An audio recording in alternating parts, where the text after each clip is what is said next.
Subject లోకి వెళితే పరకామణి చోరీ అనేది జరిగింది ఏప్రిల్ 29, 2023న. ఎవరైతే రవికుమార్ అనే వ్యక్తి పరకామణిలో చోరీకి పాల్పడుతూ సీసీటీవీ ఫుటేజ్ ద్వారా దొరికినటువంటి పరిస్థితి. అతన్ని సీసీటీవీ ఫుటేజ్ ఆధారంగా పట్టుకున్న తర్వాత ఆ రోజున డ్యూటీలో ఉన్నటువంటి ఏవిఎస్ఓ సతీష్ కుమార్ గారు దురదృష్టవశాత్తు ఈ మధ్యనే ఆయన దారుణమైనటువంటి హత్యకు గురయ్యారు.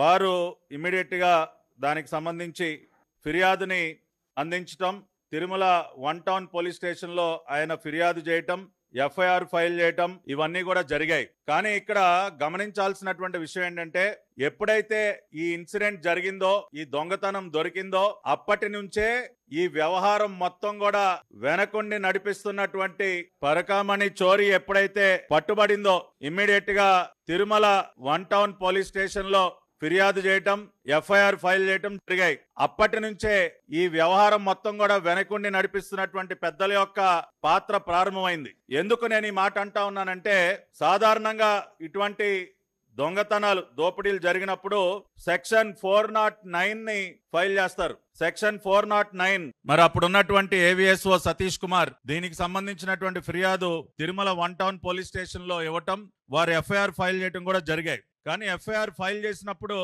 దానిలో కేవలం 2 సెక్షన్లు మాత్రమే, 379, 381 ఐపీసీ మాత్రమే పెట్టారు. అంటే కాంప్రమైజ్ కి ఆస్కారం ఉండేటటువంటి సెక్షన్లు. సెక్షన్ 409 ని ఉద్దేశపూర్వకంగా సెక్షన్ 409 ని పెట్టకుండా criminal breach of trust by public servant కి సంబంధించినటువంటి 409 ఐపీసీ సెక్షన్ ఏదైతే ఉందో, కఠినమైనటువంటి సెక్షన్ ఏదైతే ఉందో, దానిని పెట్టకుండా ఆనాటి సర్కిల్ ఇన్స్పెక్టర్ జగన్మోహన్ రెడ్డి, ఎవరైతే కరుణాకర్ రెడ్డికి, సుబ్బారెడ్డికి, వైఎస్ జగన్మోహన్ రెడ్డి కుటుంబానికి అత్యంత సన్నిహితుడైనటువంటి సిఐ జగన్మోహన్ రెడ్డి, ఇది ప్రపంచం అంతా తెలిసినటువంటి వాస్తవం. పులివెందలతో ఆయనకు ఉన్నటువంటి సంబంధాలు, జగన్మోహన్ రెడ్డి కుటుంబంతో ఆయనకు ఉన్నటువంటి సంబంధాలు, భూమన కరుణాకర్ రెడ్డికి అత్యంత సన్నిహితుడు. ఈ జగన్మోహన్ రెడ్డిని అడ్డం పెట్టుకుని సంఘటన జరిగిన రోజు నుంచే కేసును నీరుగార్చడానికి పక్కా ప్రణాళిక వీళ్ళు రచించడం జరిగింది. దానిలో భాగంగానే సెక్షన్ 409 ని పెట్టకుండా కాంప్రమైజ్ కి అవకాశం ఇచ్చినటువంటి సెక్షన్ 379 అండ్ 381 ని మాత్రమే పెట్టి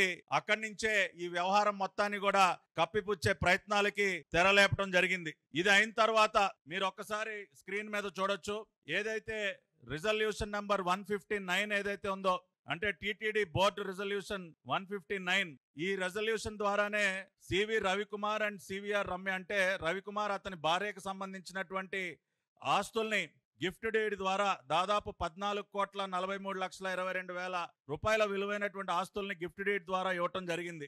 కానీ ఇక్కడ మీరు గమనించాల్సినటువంటి విషయం ఏంటంటే, ఇది అప్రూవ్ చేసింది వైవి సుబ్బారెడ్డి 19/6/2023. కానీ దీని కింద ఎనెక్సర్ ఒక్కసారి మీరు చూసినట్లయితే, registered gift deed number 2568 dated 12/5/2023, అంటే మే 12వ తేదీనే గిఫ్ట్ డీడ్ ఎగ్జిక్యూట్ చేశారు. ఎన్ని ఆస్తులు కండి? ఒకటి రిజిస్టర్డ్ గిఫ్ట్ డీడ్ నంబర్ 2568, 2569, 2570, 2571, 72, అదేవిధంగా 6480, దాదాపు 5 ఆస్తులు సంబంధించి మే 12వ తేదీనే రిజిస్ట్రేషన్ జరిగిపోయింది. అంటే 29వ తేదీన పరకామణిలో చోరీ జరిగితే 2 వారాల లోపలే దీనికి సంబంధించినటువంటి ఆస్తులు, రవికుమార్కి సంబంధించినటువంటి ఆస్తులు without any board approval, board యొక్క అనుమతి లేకుండానే 2 వారాల లోపలే ఇవి గిఫ్ట్ డీడ్ ద్వారా ఒక 5 ఆస్తుల్ని 12వ తేదీన ఎగ్జిక్యూట్ చేశారు. ఆ తర్వాత మీరు చూసినట్లయితే ఇంకొక 2 ఆస్తులు, ఏదైతే చెన్నై, తమిళనాడులో ఉన్నటువంటి చెన్నైకి సంబంధించినటువంటి ఆస్తుల్ని మే 18, 2023న గిఫ్ట్ డీడ్ నంబర్ 1507, 6480 ద్వారా ఈ ఆస్తులను రిజిస్ట్రేషన్ చేస్తారు.